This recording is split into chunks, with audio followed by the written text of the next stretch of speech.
Marvel's fans, assemble. Get ready for the ultimate MCU showdown. We're embarking on an epic quest to determine the greatest films in the Infinity Saga. That's right, we're taking all 23 films from Iron Man to Avengers Endgame in a bracket-style tournament. This isn't just a simple ranking, it's a battle for cinematic glory. Each film will go head-to-head, facing intense scrutiny and passionate debate. Here's how we'll break it down. Round 1, scene, line, and action with a personal touch. We'll dive deep into the heart of each film, dissecting its unforgettable scenes, powerful lines, and adrenaline-pumping action sequences. We'll share our personal connections, nostalgic memories, and what truly makes these moments stand out. Then we're going to round 2, and that's the final verdict, Daddy. Our esteemed overlord and judge, Gemini, will weigh the evidence, consider the arguments, and declare a winner for each matchup. Prepare for shocking upsets, nail-biting decisions, and a journey through the most iconic moments of the Marvel Cinematic Universe. Only one film will emerge victorious, claiming the title of the best in the Infinity Saga. This is the ultimate test. This is the Infinity Gauntlet of movie debates. Let the tournament continue.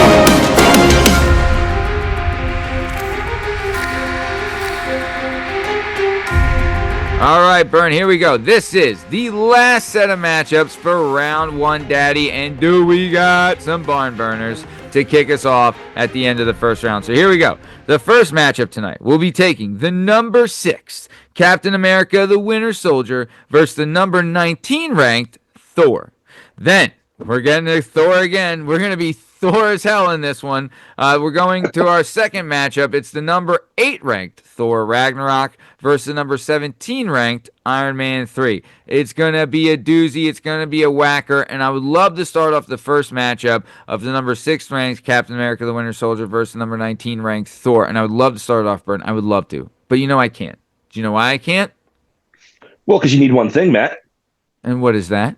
The tail of the tape.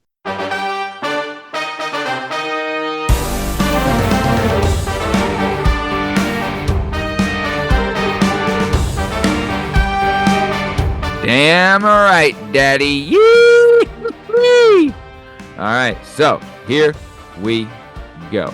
All right, so let's get ready for a superhero showdown. Here's the tail of the tape for Captain America, the Winter Soldier, and Thor. Here we go. So, release date, Captain America, the Winter Soldier, April 4th, 2014. And then Thor, May 6th, 2000. I'm telling you, May 6th, 2011.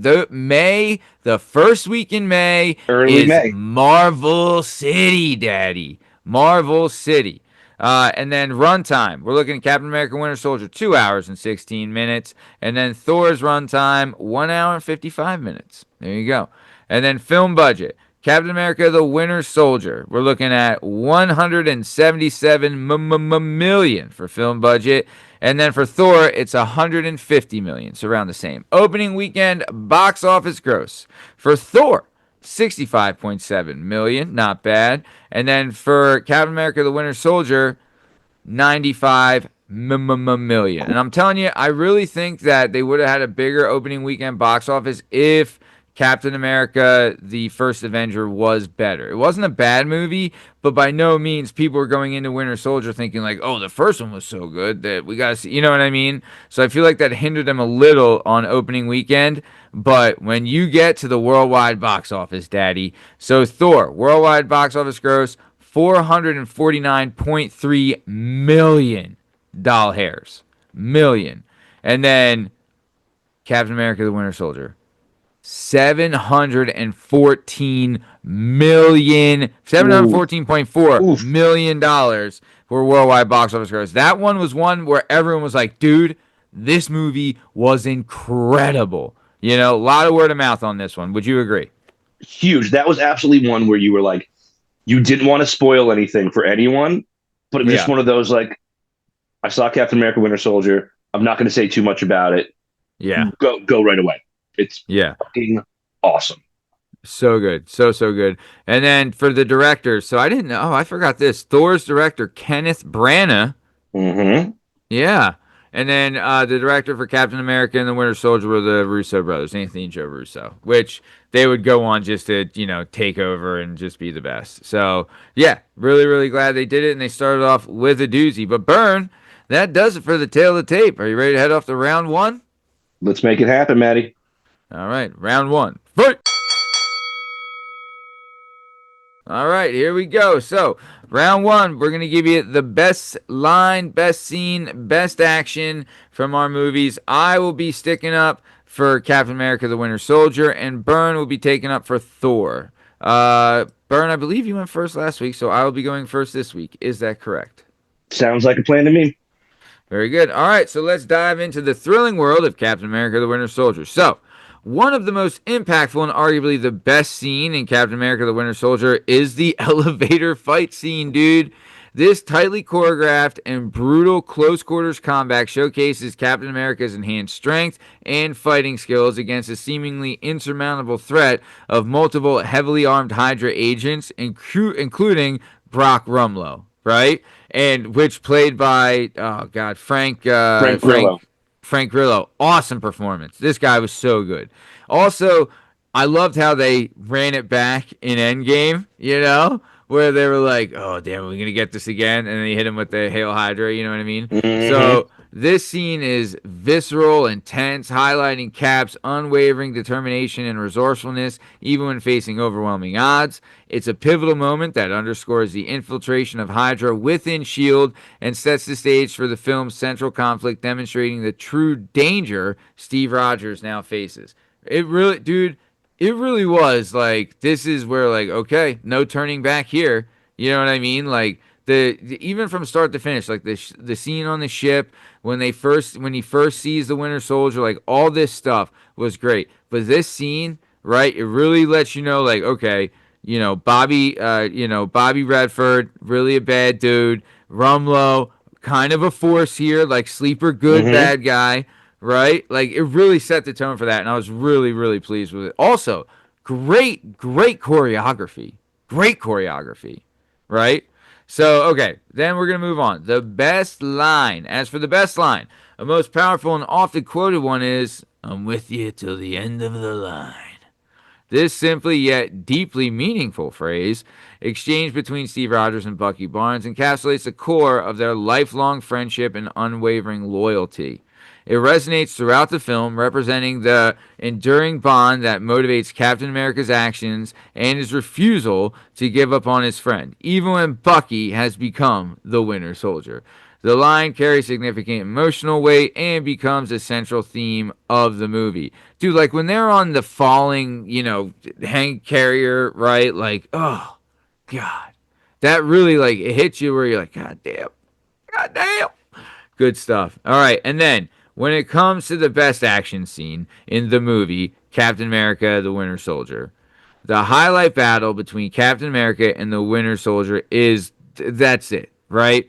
This extended sequence is a masterclass of superhero action, showcasing the intense physical confrontation between the two super soldiers with contrasting fighting styles. The use of vehicles, Cap's shield, and the Winter Soldier's metal arm creates a dynamic and thrilling fight with high stakes and impressive choreography. It's a personal and impactful battle that highlights the Winter Soldier's formidable abilities and the emotional turmoil of Steve facing his brainwashed best friend. The raw intensity and the personal connection make this action scene probably the film's most memorable. It really is. Their first fight. Also, too, a sleeper good fight scene in this when Fury gets attacked. Really good. Really, really good. Loved his car, the way his car was all gimmicked up. Awesome stuff. So, yeah, really a big fan. But from top to bottom, this movie, and we alluded to it before, going into it, I don't think people had the highest of hopes, but they came out with, like, this Captain America thing is for real. And the Russo brothers know what the hell they're doing because this movie was on its damn head, right? Great movie. That's what I got for time. Burn nuts on your chin. Go right ahead. Yeah, I mean, just to you could have had a 3 second explanation because the elevator scene could be the best scene, the best action scene, and the best line with "Before we get started, does anyone want to get out?" I mean, just an incredible Oh, badass line to a bunch of big, thick necked dudes who are already kind of yeah, sweating and nervous about the whole thing. You talked about the choreography. They got George St. Pierre to play yeah, Batroc the Leaper in just a yeah. early opening kind of throwaway. Like they were Mhm. completely devoted to making this movie real, and it feels different than other Marvel movies. It feels like the closest Yeah, thing Marvel's made to like a legit thriller, you know, yeah. like an old Agreed. school '70s thriller. Yeah. Um, I I agree. I feel love. like one of the great ways to describe this, and I'm sorry to interrupt, but one of the great ways to describe this, and they described it for the movie Green Street Hooligans, is you watch this movie in the fighting position. You know what I mean? Like you were Mhm. like set ready to go, like something's gonna kick off right where you're at. That's how high stakes and intense this was, and I fucking loved it. But continue. And they dropped a number of lines that are going to stay in the series. On your left, Yep. um, Yep. Yes. I on was your thinking, left yeah. starts there. On your left was great. And they did something I've never seen before, which I thought was super awesome. Which on that highway scene, when the Winter Soldier just reaches through the windshield and rips the steering wheel out of the car, Oh, that's one of the coolest things I've ever seen. I've never seen so good. anyone try that before, So good. obviously. But yeah, action set pieces to a really intense thriller. Yeah. I've on the record as saying that I think six might be too low for Captain Agreed. Agreed. Winter Dude, Soldier. and Mackie was great. He was Really good. awesome. Really didn't like they tried to spin like they've tried, they set up Captain America's love life in the very first one. He's in love with Carter, right? Hmm. So why are we trying to do the bullshit with her granddaughter who's the fake nurse in the next apartment over, or we're trying to do the bullshit with Black Widow? Like if you got his love and you know we're going there later, then don't trounce it. Because that's not Cap. Cap ain't sleeping around. All right? Cap ain't hoeing up. He could, hey, he deserves it. Man needs to bust one for sure. But don't be hoeing out Cap. I wasn't But happy with that. yeah, but we know that he's not out there honing out because he has to do that fake kiss with ScarJo in the mall, and she can tell right away that he hasn't put that action to work in a very, very, very, very, very long time. Damn right. Damn right. Good for him. So, All all right, right. Brent. Well, that's what I got for Winter Soldier. Go ahead, put some nuts on some chins. All right, ladies and gentlemen, boys and girls, I will be talking about the very first Thor origin movie directed by Kenneth Branagh. This Mm, came out right in like a cluster. There was Iron mm, Man, and then there was um, Captain America, First Avenger, Incredible Hulk, and Thor, all within like the same year.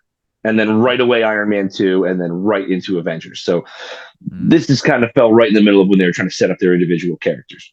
mm-hmm. Thor, my biggest critique on this movie, something they corrected later on, they stopped dyeing Hemsworth eyebrows blonde. He looks really, really weird in this entire movie. He looks like he has two black little beady eyes because of those blonde eyebrows. They let the natural eyebrows come in later on. Yeah. Definitely a move in the right direction. My favorite action sequence in the film takes place early on when Thor and Loki and Sif and the Warriors 3 go to Jotunheim to confront the Frost Giants about what are you doing trying to sneak into Asgard. I like Yeah. that scene because we get to see what everyone can do. We see Thor's brute force, we see Loki's trickery, we see Lady Sif with the staff, we see the Warriors 3. One's a fencer, one's a big brute guy, one's got knife skills. So we get to see a little bit about everybody, what they bring to the table. There's a huge monster dog chase that's just fun. And then Mm. Odin comes down on his goddamn stallion and saves everyone and sucks them up through the Bifrost. It's just a really, really cool scene that kind of highlights most of the players that we're going to see the rest of the time in this film. The scene of the movie, I think, comes at the end when Thor, who has been rendered mortal on the planet, because he was not worthy of his hammer, because he tried to do too much. He tried to go start a war. He was not being wise. He was not being compassionate. When he lets that destroyer kill him, sacrifice himself to save Portman, Jane Foster, Darcy, Selvig, and his friends, and suddenly becomes worthy of the hammer, we actually get a pretty awesome sequence where the hammer comes flying, Mew Mew comes flying, shoots up into a tornado. He sucks the destroyer up. He destroys the whole thing. Overall, it's a pretty decent introductory movie. Yeah. We get the introduction of Hawkeye, which is Mm. important. And we get to see the kind of guy that Loki really is, which is really a believable ally of Thor until you start seeing what he's doing behind the scenes. Thor has no idea. He's taking his brother at face value. And that's what Yep. Loki does best. He plays on the people's trust. There were a number of lines that I thought were the best line in this movie. Obviously, Darcy saying, I don't want to die for 6 college credits, played by the buxom and fantastic Kat Dennings, or her Bucks. constantly referring to the camera, the hammer as Mew Mew, is funny. But I think my favorite line is delivered by one of the random agents on the rooftop when Sif and the Warrior 3 show up in town. He says, yeah, we've got Jackie Chan, Xena, and Robin Hood down here. It's a pretty interesting poke fun at the way these characters look and the mythology they come from. Thor, solid. Unfortunately, not the best Thor in the Thor series, but a pretty fair introduction to the character we're going to see later on in Avengers and throughout. And I think they laid the base really nicely. Yeah. Agreed. That's what I got. Great. Loved it. No, But you're absolutely right. I really loved Kat Denning. Was a great comic relief. I agree. Great thing that they also to like think about the star power of Marvel, where going into this, Hemsworth's biggest role going into this was he played George Kirk in the Star Trek 2009. That was his biggest role for 3 minutes. Yeah. 4 minutes. Yeah. Yeah. Biggest role going into this was that. And then he gets this, and now he's Chris Hemsworth and this big deal and whatever. So, no, I agree. Like, there, as far as an introductory movie, this one was good, but, you know, it is what it is. Also, like, every Marvel introductory movie is compared to Iron Man because that is the best introductory movie, you know, and it falls short. And that's just the bottom line. And you can tell that they weren't sure what they had with Hemsworth because they surrounded him by heavy hitters. They put Stellan Skarsgård, they put Anthony Hopkins, they put Natalie Portman in there. They were like, "We're not quite sure, but we're going to pack." Ray Stevenson was one of the three. Like, Eli Roth or whatever, right? Or that's who it was. Eli. No. What's his name? Levi. Zach Levi. Sorry. Zach Levi. Yeah, he was the Robin Hood. He should have said D'Artagnan, but Robin Hood's fine. Robin Hood's fine too. Yeah. So, all right, Bern. Well, that does it for round one. Are you cool? Let's go, baby. Let's see what they have to say. All right, let's move on to round two. Round two, fight! All right, here we go. We're round two. We're asking our Overlord Gemini to see what movie they think is better, Captain America, Winter Soldier, or Thor. So here we go. So I asked us, I said, hello, Gemini, can you please tell me what movie you think is better, Captain America, the Winter Soldier, or Thor? And they responded by saying thus. They said, this is a really interesting comparison as both Captain America, the Winter Soldier, and Thor are important origin stories and foundational films within the MCU, but they have very different styles and tones. They said if they had to choose which movie they think is better overall, they would probably lean slightly, they always say slightly towards Captain America, the Winter Soldier. And here's the reasoning why. We're starting off with narrative and themes. The Winter Soldier is often praised for its more grounded political thriller narrative. Very true. It explores themes of government outreach, conspiracy, and the blurring lines between friend and foe in a compelling and mature way. Action and choreography as well. The action sequences in The Winter Soldier are often considered some of the best in the MCU, with a more realistic and impactful style. So true. The Russo brothers brought a different visual approach that resonated with pretty much everybody. And then character development. While both films develop their lead characters, The Winter Soldier provides a significant turning point for Steve Rogers, challenging his beliefs and setting him on a new path within the MCU. It also introduces and develops key supporting characters like the Winter Soldier and Falcon effectively, which they would get their thing later. However, Thor also has significant strengths. So, mythology and world building. Thor introduces a fantastical and mythological element to the MCU, expanding its scope and laying the groundwork for the cosmic side of the universe. It's very true. And like the Bifrost, I think, is underrated as much as its importance throughout the MCU. And then character introduction. Chris Hemsworth's portrayal of Thor is charismatic and engaging, and the film effectively establishes his journey from arrogant prince to worthy hero. Yes, you pointed that out, Bern. And then humor and heart. Thor did have a good balance of humor and heart, particularly in Thor's interactions with the human world. Ultimately, both films are strong additions to the MCU, and the better film often comes down to personal preference. So, if you prefer a more grounded, action packed thriller with political intrigue, Captain America Winter Soldier might be your choice. If you enjoy a more mythological and fish out of water story with a focus of character transformation, Thor is excellent. So, for me, the tighter narrative and impactful action of Captain America Winter Soldier give it the slight edge. So, there you go. That's it. Moving on to the second round, Captain America, the Winter Soldier. Bern, are you ready to move on to the second bout for tonight's bouts? You know I am, Maddie. Oh. Me too. I so am, dude. I so am. And I'd love to get into round one of our second bout, which is Thor Ragnarok versus Iron Man 3. I'd love to get into round one. I'd love to, dude. I'd love to, but I can't. I can't. Well, you need something, Matt. You need the tale of the tape.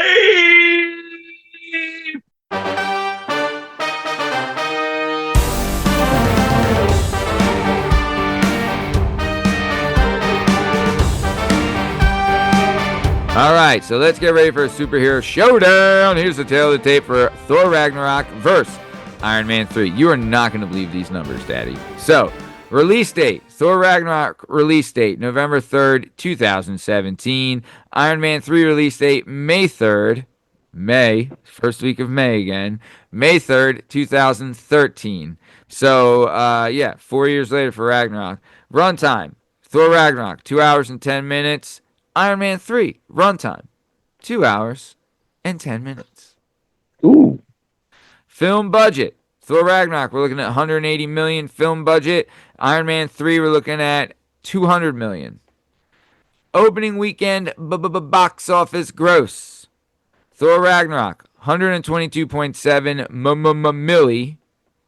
Iron Man 3, 174.1 million. So, I mean, Iron Man was fucking red hot, dude. Red hot. Yep. And then worldwide box office gross. Thor Ragnarok, Bern, worldwide box office gross, 854 million. Not bad. Oof. Not shabby. Not bad. These are both Thor Ragnarok's a phase 3er, and Iron Man 2 is a phase 2er, I believe. Yeah. Early, the Iron Man movies actually happened pretty early. 2 of them happened in phase 1, and Iron Man 3 happens not long after Avengers. And they never went back and made another one. But within the first 10 movies made by Marvel, all 3 Iron Mans are there. Okay, so then, Bern, so worldwide box office gross for Iron Man 3, which came out in 2013, the third iteration of Iron Man. Worldwide box office gross, $1.215 billion. With a B, Daddy. With a B. Oh, boy. Yeah. So I'm blown away, but good for them. And then the directors, Thor Ragnarok, we had Taika Waititi making his MCU debut, and then Iron Man 3, we had Shane Black. So that's the tale of the tape, Bern. That is the tale of the tape. Are you ready to move on to round one? Let's do it, Maddie. Let's make it happen. Round one, fight! All right, Bern, you're starting it off, Daddy. Kick it off for Iron Man Trace, Daddy-o. All right. So here we have the 17th ranked Iron Man 3. Now I'm going to say something right here. Talk to me. And it's going to catch some people off guard. Iron Man 3 takes a lot of guff.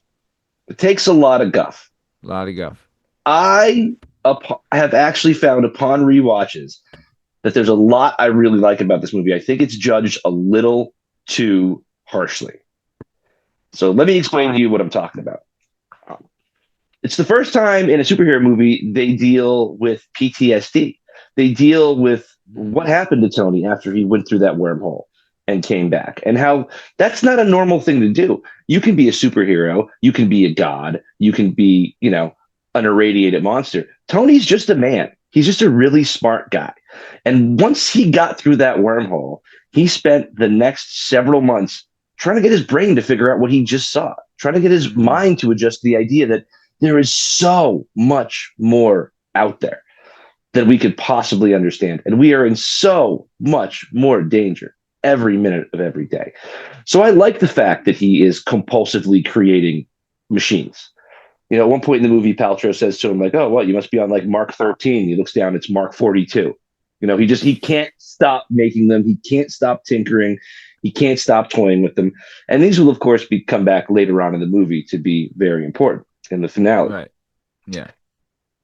This movie takes guff for a couple of reasons. First of all, the kid.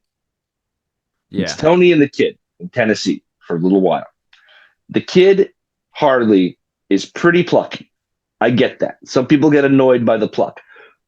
But he also helps Tony center and figure out what's really important and get back to like his kind of core, like, I'm a mechanic. This is a machine. I got to fix this. I can fix everything if I just approach it with logic and with science. My favorite line in the film is after they escape the extremist goons and the kid says, "We should be connected." Tony says, yeah, whatever. Go home, hang with your mom, watch my suit, don't get into trouble, and I'll holler at you. Yeah. The kid says, "You're just gonna leave me? Just like my dad? I'm so cold." And Tony says, "Are you trying to guilt me? I know you're cold. Do you know how I know? Because we're connected." And then he speeds away. It is a perfect Tony Stark would be like, yes, we just survived a potentially murderous situation. We got rid of two extremist goons. You helped save my life. I helped save your life. But I'm still going to be kind of a little bit of a prick on the way out. I'm Tony Stark. That's who I am. No one is safe from my ball breaking ever, 100% of the time. I got another controversial thing I'm going to say here. You know what my favorite scene in this movie is? What? When we find out that Ben Kingsley's Mandarin is exposed as a drug-fueled, hooker-loving, soccer-loving limey who has no idea about the worldwide political corruption that he's caught up in. A lot of people were really upset about that because the Mandarin is a really, really, really big villain in Iron Man comic history lore. He's also a little problematic today because he looks like every stereotypical, think of the worst stereotypes you could put on a Chinese character in the 1930s. That's the Mandarin, right? That was going to be very difficult to do in 2013 without people being like, "Oh my God, this is really, really right on the nose here." But people were mad because it wasn't the real Mandarin. I thought it was a brilliant turn, and I love Kingsley's kind of just out of it, all fucked up. Give me the hookers and coke, and I'll say whatever you want to the camera. Yeah. The best action scene in the movie is it's the end scene. It's the end scene where Tony has to call all of the Mark armors, right? He's all of his different ones. We get to see all the different armors, plus War Machine, rebranded Iron Patriot, plus Gwyneth Paltrow, who's got the extremist disease going on in her. It is actually a really, really, really cool fight against a bunch of superpowered goons. And I don't know what it was, an iron. I mean, it was just I don't know where it was. It was a lot of scaffolding. It was just a tremendous amount of scaffold over scaffold over scaffold. Scaffold City. We find out the vice president's a scumbag. We find out Guy Pearce has been in it all along. I loved Happy Hogan in the very beginning in 1999 with his bolo tie and bad mullet. I think there are a lot of positive attributes to Iron Man 3, but people really didn't like that Mandarin thing, and they really didn't like how Gwyneth Paltrow kept ending up in suits and with the extremists going on in her. They didn't like the kid stuff either. But I don't think, with all that said and done, I think Iron Man 3 is still a quality film. It captures the best of Tony. It captures the best of Happy. And it now resets us after the first Avengers movie so we can move forward and do things like sequeling other characters and into the bigger team-up stuff. Your Ultrons, your Winter Soldiers, your Civil Wars. None of that's possible without Iron Man 3. No, you're right. So I got. So you got, hey, you're not bad. I do like too how they brought the kid back for the funeral. They did. You know, I was happy with that. I was like, okay, like they're tying loose ends. You know what I mean? There's nothing wrong with it. There's nothing wrong with it. And here's the thing: the kid's not bad. It's not like the kid who played Anakin in like the Phantom Menace. Like that kid is impossible to watch on screen. Just like, the worst. The kid, the actor is good. Yeah. People just didn't like that much time with Tony and a plucky youngster. I thought their exchanges were all pretty good. Yeah, they weren't bad. I mean, dude, it is what it is. That's what you're gonna like. This was the third one, like, and also like if you look at it too, this was the very beginning of Phase Two, Hmm. which is crazy. It was the first movie of Phase Two, so like it came hot off of Avengers, right? Because Avengers was the last movie in Phase One, so it came hot off Avengers. But dude, they went Iron Man 3, Thor: Dark World, and then they did Captain America: Winter Soldier, Guardians of the Galaxy, Age of Ultron, and Ant Man to round out Phase Two. Dude, with four like monster hits at the box office, right? And don't even get me started with Phase Three, because Phase Three is nothing just but nuts on everybody's chin. Right, and it's wild to think that like of the first seven Marvel movies, three of them were Iron Man solo flicks, and one was the Avengers. That's wild. Dude, that is We wild. have 21 movies here. That means there were 14 movies made after Iron Man 3, and none of them were Iron Man 4. Again, Yeah. Civil War. I always Right. like, you can call that Captain America Civil, Iron Man Civil War. It probably should have been called Avengers Civil War, but they never made another solo Iron Man movie, and he still remained the biggest character in the MCU. So that's just a Yeah. shout to RDJ and the Tony Stark he gave us. I mean, yeah, and he's a hero, whatever, if you want to call him that. People say that about him. No big deal. So, but either way, Bern, is that what are you good? Good to go, I'm good. Daddy? That's what I got for Iron Man 3. All right. Well, that was great, Bern. It was really great, and I'm really proud of you. I'm really, really, really, really proud of you. But all right, let's journey to the vibrant and hilarious world of Thor Ragnarok. So, one of the most visually spectacular and arguably the best scene in Thor Ragnarok is the arrival of Thor, Korg, and Meek, and Sakaar, and Thor's subsequent gladiator fight against the Hulk. Right? This scene is a perfect blend of humor and epic spectacle. The introduction of the bizarre world of Sakaar, Jeff Goldblum's delightfully eccentric grandmaster, and the unexpected reunion between Thor and his friend from work create a truly memorable and entertaining sequence. The gladiator fight itself is a visual feast with vibrant colors, over the top action, and hilarious banter between the two titans, making it a standout moment of pure cinematic joy. Here's the deal, dude. Going into this, right? The question was there of like who beats who. It was a huge question. You know what I mean? Like you always thought, like, well, could Captain America beat this guy, and could Thor beat this guy, and well, does who beats them all? Like, who's the strongest? You know, and it really matchups makes fights, but you always question like who's gonna win, who's gonna do that. So I loved, that they brought this together and made this like part of like we're having these guys fight and answering the question here and now. And did they totally answer it? I don't know. I don't know. Listen, who's the strongest Avenger is a conversation people have been having outside of it, and they even dared to have it inside in the movie as well. Wasn't that Yeah. the password for the ship to get off? Strongest Avenger. Um, Yeah. Yes. Oh, that's great. Yeah.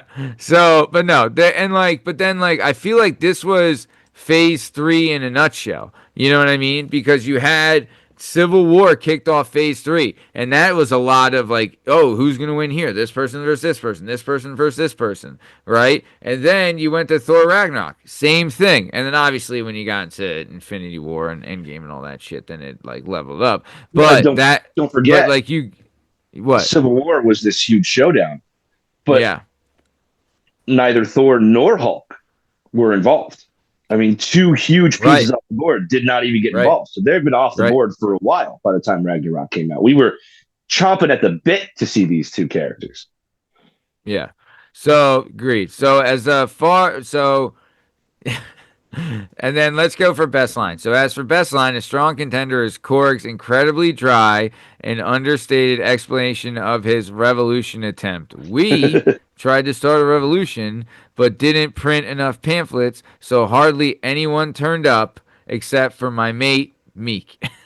This is perfectly encapsulates the film's unique brand of absurdist humor and Taika Waititi's comic sensibilities, which it was Taika Waititi who delivered that line. So Correct.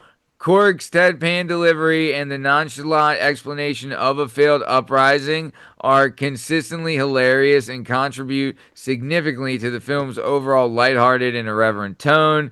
It's a line that it's both unexpected and perfectly in character, you know? Also, too, shout out to Valkyrie. Great performance there. Great performance, you know? So, okay. Then when it comes to the best action scene, the final battle on the Bifrost Bridge, baby, against Hela. Oh my God. Let's talk about it. Let's talk about Hela. Hubba, Kate hubba, hubba, Hubba hubba. Hubba Hella, baby. Kate Blanchett in that One Piece, Daddy. Try and beat it, Burn. I don't think you can, but I know you are going to beat. Everybody did. Hella, hella, hubba, hubba in that One Piece. Daddy likey, daddy lovely, daddy want more ofy. So, that final battle on the Bifrost, Hella and her undead army. I mean, Carl Urban? Carl Urban? Subtle hero here, babe? Carl Carl Urban, Urban? there will not be a superhero or sci-fi franchise that he is not going to be a part of. Nope. He is going to do them all, and I goddamn love him for it. Absolutely. Dude, think about it. I mean, he's not in Star Wars, is he? But Yeah, but not I'm yet. sure that they got something working for Lord of the him. Rings, Star Trek, Marvel. Whew, that guy's swimming in it, Daddy. But the final battle on the Bifrost Bridge against Hela and her undead army is a thrilling and visually impressive sequence. Totally. The extended fight showcases the combined powers of Thor, Loki, Valkyrie, and even the Hulk as they fight to save Asgard from destruction. The stakes are incredibly high, the choreography is dynamic and exciting, and the use of lightning, magic, and brute force creates a truly epic superhero battle. Dude, that could have been a contender for best line too. Are you the god of hammers? Huh? Hey, Thor! Thor, you the god of whammers? No. No. You're the god of thunder, babe. And thunder commands lightning. Dude, the stakes are incredibly high. The choreography is dynamic and exciting. It's so good. This scene further enhanced the film's rocking soundtrack and the character's witty banter, even in the face of annihilation, making it a memorable and exhilarating climax to the film. Absolutely loved it. Great stuff. Dude, this whole movie, Thor Ragnarok, I'm telling you, Thor 1 was okay, as we spoke about. Thor 2, really not okay. Really not okay. Not So great. when it came to Thor 3, right, this was another one that was all word of mouth because no one was buying in on Thor, right, as a standalone movie. But when we got Thor 3, when they highlighted Jeff Goldblum there and they had the Thor verse, they were highlighting the Thor verse Hulk, right? And they had It's a Friend from Work in the trailer. Dude, everyone was kind of on board. And then when it came out and everyone was like, oh, it's a throwback style to the 80s action. Like the music was great. The cinematography was fantastic. Everything was so good. I was going to say, probably the best soundtrack in a Marvel movie outside of the Guardians series. Agreed. Very much agreed. Absolutely. Absolutely. The only one that could contend with Guardians is this. Other than that, not even close. That, and then also, dude, the small things of like, and this is genius, is that they had to recap. You needed a recap because they knew not a lot of people saw the second Thor, so they needed a recap to show you where Loki was. And how did they do it?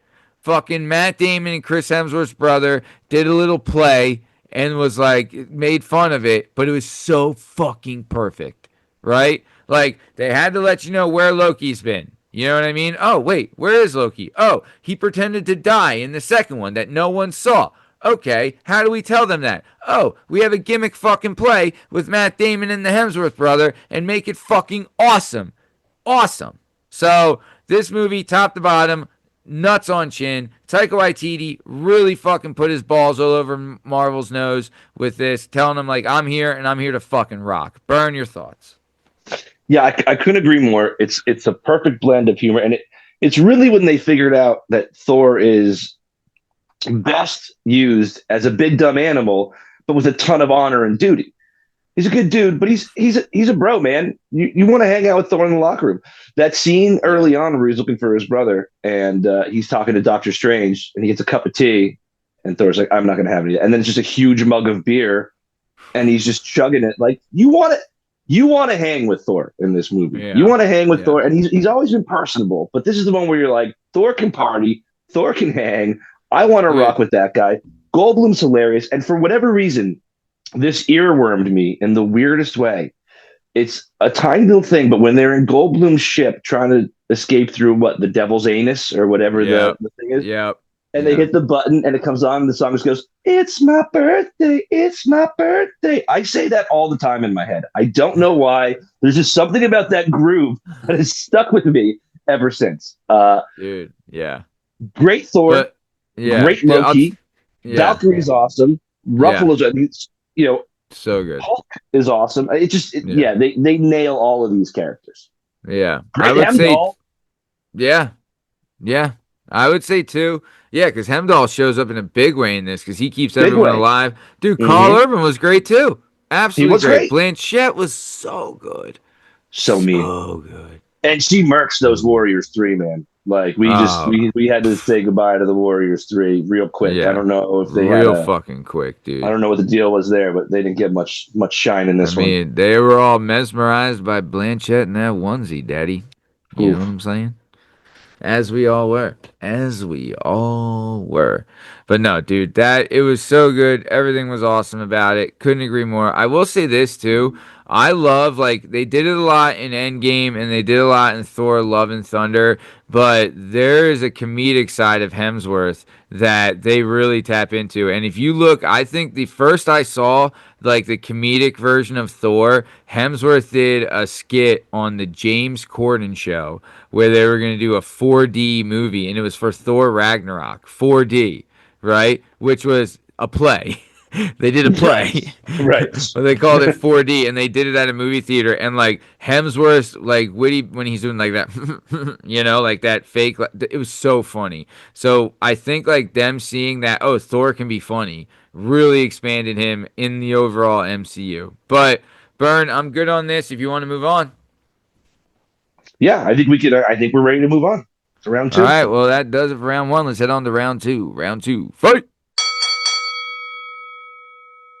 All right, here we go. So, I reached out to our overlord and savior again, Gemini, and said, "Hello, Gemini. Can you please tell me what movie you think is better, Thor Ragnarok or Iron Man 3?" And they responded with us. They said, "This is a fun one. Both Thor Ragnarok and Iron Man 3 offer very distinct and entertaining experiences within the Marvel Cinematic Universe. But if they had to choose what movie they think is better overall, they're leaning slightly towards Thor Ragnarok. And here's the reason why. Unique tone and style. Taika Waititi brought a fresh, comedic, and visually vibrant style to the Thor franchise with Ragnarok. Very true, and they needed it. The film embraces its absurdity and delivers a consistently funny and entertaining experience. Character development and funny dynamics as well. Thor Ragnarok allows for significant character development, particularly for Thor and Loki, and introduces fantastic new characters like Valkyrie and Korg. The dynamic between the ensemble cast is a highlight. Very true. And then reinvigoration of the franchise. So true. Ragnarok is often credited with revitalizing the Thor series, moving away from the more serious tone of the previous films and embracing a more cosmic and adventurous feel. However, Iron Man 3 has significant strengths. That's right. Character depth and vulnerability. Iron Man 3 delves deeper into Tony Stark's psychological state after the events of the Avengers, exploring his PTSD and vulnerabilities in a compelling way. Very true. And then intriguing plot twist. The Mandarin twist, while controversial for some Oh yeah. comic fans, ain't that right, Bird, was a bold and memorable narrative choice that added a layer of intrigue to the film. And then Shane Black's signature style. Shane Black brought his trademark action comedy sensibilities to Iron Man 3, resulting in a sharp dialogue and well executed action sequences. Ultimately, both films are enjoyable and successful within the MCU. Thor Ragnarok gets the slight edge for its unique tone, memorable characters, and the way it reinvented the Thor franchise. So there we go. The last battle of round one is in the books. And Burn, are you ready to see what we got moving on to round two? I can't wait, man. I can't All wait. That right. first round was a blast. I hope you guys enjoyed it as much First as we did. round was a blast. So here we go. Moving on to round two, we have Number 1 ranked, Avengers Endgame. Number 2 ranked, Avengers Infinity War. Number 7 ranked, Captain America Civil War. Number 13 ranked, Black Panther, the lowest seed going into the second round. Then we have Wow. number 3 ranked, Guardians of the Galaxy. Number 11 ranked, Doctor Strange. Number 4 ranked, Iron Man. Number 10 ranked, Spider-Man Homecoming. Number 5 ranked, The Avengers. Number 9 ranked, Guardians of the Galaxy Volume 2. Number 6 ranked, Captain America this Winter Soldier. And number 8 ranked, Thor Ragnarok. So, moving on, Daddy. Moving So, on. wow, So, we only had one upset. yeah.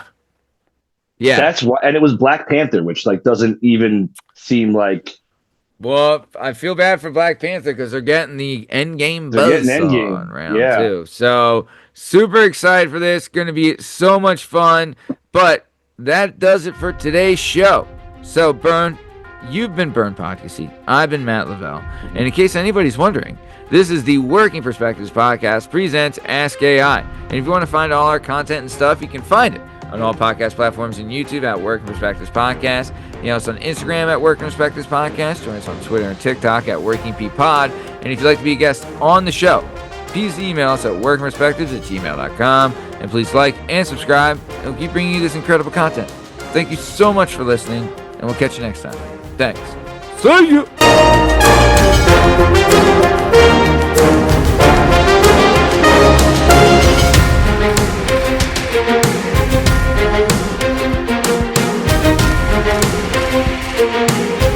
Thank you.